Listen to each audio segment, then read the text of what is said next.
Hasan neyin var senin? Artık şunu tutuyorum. Hasan bunu ne yapmamız lazım? Hemen muayene et. Hemen muayene et. Hemen. Muayene eder misin Hasan'ı? Lütfen iyileşmesi lazım. Onu çıkarayım. Bunu çekeyim. Onu hemen muayene etmemiz lazım. Hemen al şeyini muayene. Hasan lütfen muayene eder misin onu? Sonra kahvaltı yapmamız lazım. Bir şey var mı bakalım? Bir şey var mı? Aa.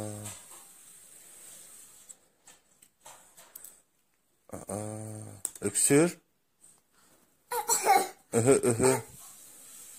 Bir şey var mı? Öksür. Tamam. Bir şey var mı? Ne yapmamız lazım?